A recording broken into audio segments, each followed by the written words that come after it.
Continuamos hoy, amigo oyente, nuestro estudio en el primer capítulo del Evangelio según San Mateo.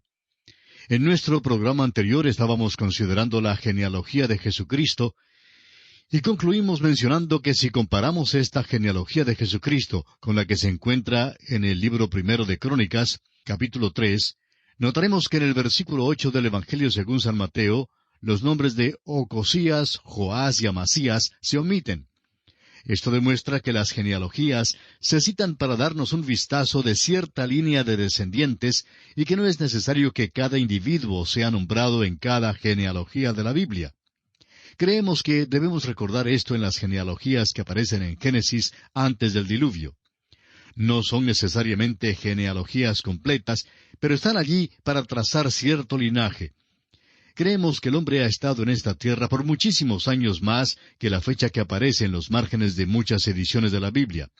Tengamos en cuenta que estas fechas son dadas por el historiador Husher y no forman parte integral de la Biblia misma. Ahora, en el versículo 11 encontramos que se omite a Joacim, pero se incluye a Jeconías. Jeconías merece nuestra atención especial porque Dios había dicho que ninguno de su simiente se sentaría sobre el trono. Vivo yo, dice Jehová, que Siconías, su nombre es Jeconías, pero Dios quitó el G de su nombre porque es el prefijo para Jehová, y este hombre era un rey malo. Vivo yo, dice Jehová, que Siconías, hijo de Joacim, rey de Judá, fuera anillo en mi mano derecha, aún de allí te arrancaría. Te entregaré en mano de los que buscan tu vida, y en mano de aquellos cuya vista temes. Sí, en mano de Nabucodonosor, rey de Babilonia, y en mano de los caldeos. Así ha dicho Jehová: escribid lo que sucederá a este hombre privado de descendencia, hombre a quien nada próspero sucederá en todos los días de su vida, porque ninguno de su descendencia logrará sentarse sobre el trono de David, ni reinar sobre Judá. Así leemos en Jeremías capítulo 22, versículos 24, 25 y 30. Por causa del pecado de este hombre, ninguno de su linaje se sentó sobre el trono de David. Así es que José, aunque figure en este linaje, no debemos olvidar que no es el padre natural de Jesús. Este es uno de los datos más notables en las Sagradas Escrituras, y Mateo trata de presentarlo lo más claro posible. José dio a Jesús el título legal al trono de David, porque José fue marido de María, la que dio a luz a Jesús, y por tanto José pudo dar el título legal a Jesús. Jesucristo no es de la simiente de José, ni es de la simiente de Jeconías. Pero tanto José como María tenían que ser del linaje de David, y lo fueron, pero por dos líneas distintas a través de dos hijos distintos de David. Notaremos cuando lleguemos al Evangelio según San Lucas, que la línea de María viene de David por su hijo Natán. La línea de José viene por la línea real de su hijo Salomón. Por tanto, José y María, ambos tuvieron que ir a Belén para ser empadronados, porque ambos eran del linaje de David. Amigo oyente, usted puede notar cuán interesante, fascinador e importante es el estudio de estas genealogías, y cuánto merecen nuestro estudio. Veamos ahora el versículo 16 de este capítulo 1 del Evangelio según San Mateo. Y Jacob engendró a José, marido de María, de la cual nació Jesús, llamado el Cristo. Es posible ver enseguida que hay aquí algo diferente en la genealogía. En el versículo 2 leemos: Abraham engendró a Isaac. Y luego continúa con muchos engendramientos. Pero aquí dice que Jacob engendró a José, marido de María, de la cual nació Jesús. Mateo explica con toda claridad que José es el marido de María, pero no es el padre de Jesús, el cual se llama Cristo. Mateo presenta la genealogía en tres agrupaciones para darnos una vista panorámica que incluye toda la historia del Antiguo Testamento. Una época se extiende desde Abraham hasta David, luego desde David hasta el cautiverio babilónico, y finalmente desde el cautiverio en Babilonia hasta el nacimiento de Jesucristo. Consideremos ahora el nacimiento virginal de Cristo. Ahora que Mateo ha mostrado que José no es el padre de Jesús, nos dará una explicación. Ya en el Antiguo Testamento un nacimiento sobrenatural ha sido profetizado o predicho por Dios. El profeta Jeremías en el capítulo 31 de su libro, versículo 22, habló a la nación de Israel diciendo: ¿Hasta cuándo andarás errante, oh hija contumaz? Porque Jehová creará una cosa nueva sobre la tierra. La mujer rodeará al varón. Así no se hacen las cosas, amigo oyente. La mujer rodeará al varón. Esto no es, pues, un nacimiento natural, sino sobrenatural. Esta es la nueva cosa que Dios ha hecho. Y ahora en este Evangelio de Mateo, capítulo 1, leamos el versículo 18. El nacimiento de Jesucristo fue así. Estando desposada María su madre con José, antes que se juntasen, se halló que había concebido del Espíritu Santo. El nacimiento de Jesucristo fue así. Así sucedió, dice Mateo. Cuando su madre María estaba desposada con José, es decir, estaba comprometida para casarse con José, antes de que se juntaran, se halló encinta. No había tenido ninguna relación física. Ahora escuchen a Mateo. Se halló que había concebido del Espíritu Santo. El evangelista Lucas, que escribió el evangelio que lleva su nombre, era un médico griego. En su evangelio entra en una sección extensa de obstetricia. Ambos evangelios declaran que Jesús fue nacido de una virgen. José no fue su padre, pero María no le fue infiel a José. Jesús no es un niño ilegítimo tampoco. Esto es algo nuevo. La mujer rodeará al varón. Ahora, amigo oyente, nunca nos hemos opuesto a ningún hombre que diga que no cree en el nacimiento virginal. El hombre tiene derecho a no creer. Pero tenemos dos objeciones muy definidas. No creemos que un predicador deba negar el nacimiento virginal de Jesucristo. Si lo niega, entonces debe salir a vender pólizas de seguro y tratar los nacimientos de una manera diferente. Nos oponemos a alguien que diga que la Biblia no enseña el nacimiento virginal de Cristo. Quisiéramos sugerir que los teólogos liberales, o sea, los que se apartan de las enseñanzas bíblicas, debieran regresar a la escuela y aprender algo de esta educación del sexo, y enterarse de que Jesucristo sí nació de una virgen. La historia está aquí. Uno bien puede rechazar la historia y rehusar creerla. Pero es una triste ignorancia y una negación obstinada decir que la Biblia no enseña el nacimiento virginal de Jesucristo. Amigo oyente, no caiga usted en la trampa del racionalismo. No se fíe del razonamiento de los hombres pequeños, de aquellos teólogos que giran en las sillas de sus bibliotecas y que dicen que esto no es lógico y que por eso no pudo haber sucedido. Muchas veces los hombres han dicho que ciertas cosas no pueden suceder, y sin embargo ocurren. Dios es el creador de las leyes naturales. Él puede emplear esas leyes naturales o bien puede ponerlas a un lado para lograr sus fines. La historia bíblica expresa con toda claridad que Jesucristo nació de una virgen por medio del Espíritu Santo. Volviendo al capítulo 1 de Mateo, leamos el versículo 19 ahora. José su marido, como era justo y no quería infamarla, quiso dejarla secretamente. La ley mosaica era muy específica en este punto. Decía que una mujer que fuese culpable de ser infiel debía ser apedreada a muerte. Pero este hombre José era un hombre extraordinario. Dios no se equivocó al escogerlo. Muchos hombres, en una ira fogosa, quizá la habrían apedreado a muerte bajo tales circunstancias. Otros habrían querido justificarse haciendo de ella un ejemplo público al descubrirla. Pero José no era ese tipo de hombre. Era una persona benigna que amaba a María.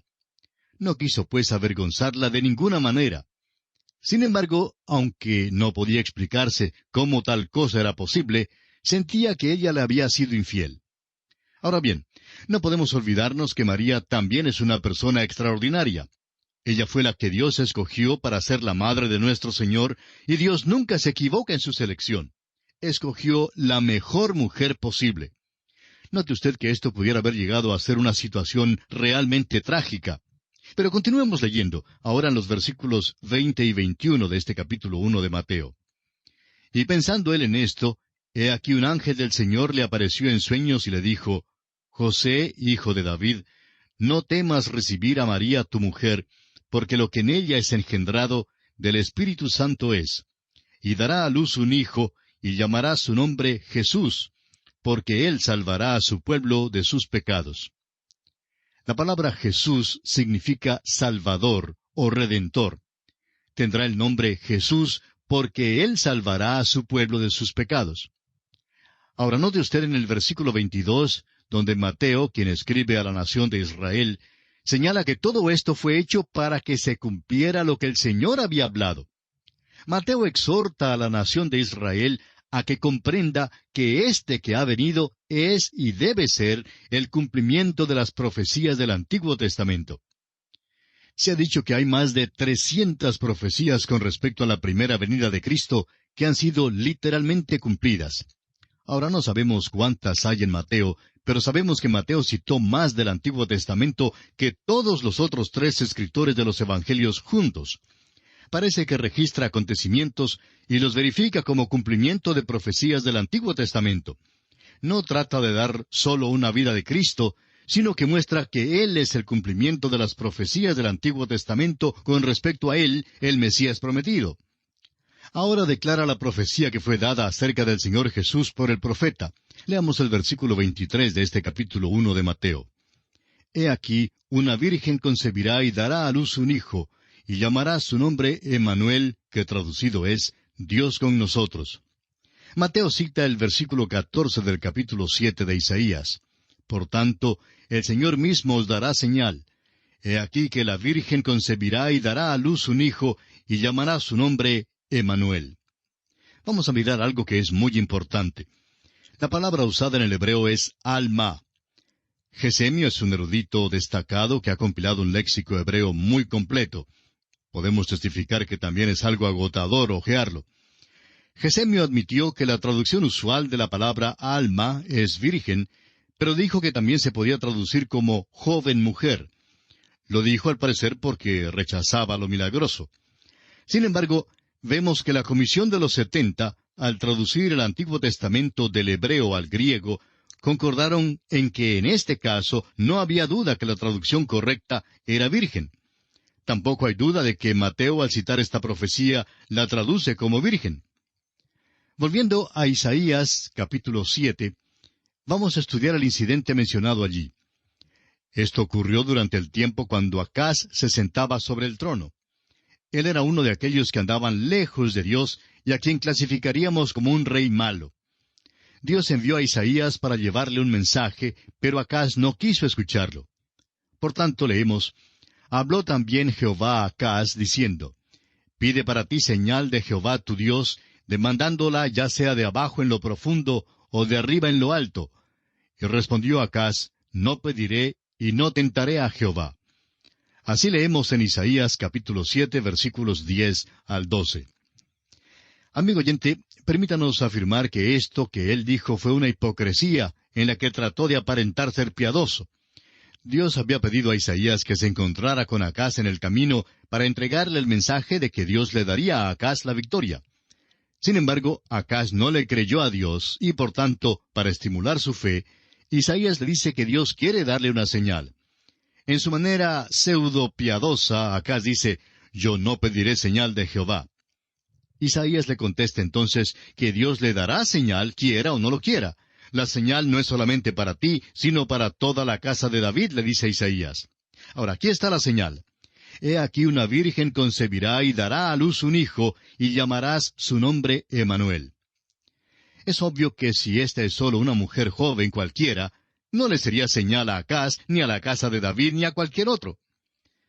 Pero si es una virgen que concibe y da a luz un hijo, eso sí, amigo oyente, es una señal sobrenatural, y eso es exactamente lo que quiere decir aquí en Mateo 1:23. Cuando la palabra alma fue usada en el Antiguo Testamento, siempre fue traducida como virgen. Rebeca fue llamada una alma antes de casarse con Isaac. Un muy buen cristiano hebreo, que también es un buen erudito hebreo, dijo, mírelo así.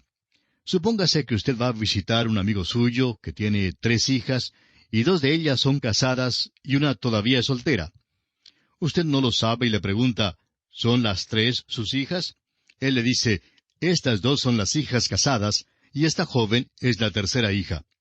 Ahora, cuando él le dice, esta joven, ¿piensa usted que él querría decir que era una prostituta? Si usted llegara a implicar que ella era cualquier cosa excepto una virgen, sin duda le daría un puñetazo. Permítanos decirle, amigo oyente, que no nos gustaría ser uno de aquellos que niegan el nacimiento virginal de Jesucristo cuando lleguemos a la presencia del Hijo de Dios. Tememos que vayan a desear de alguna manera poder retractarse de las cosas que han dicho para difamarlo.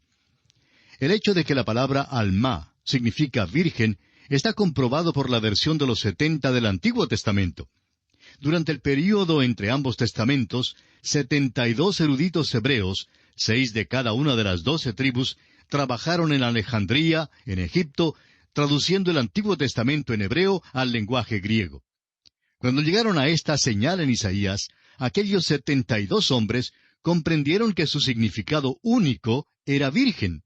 Así es que tradujeron alma a la palabra griega partenos.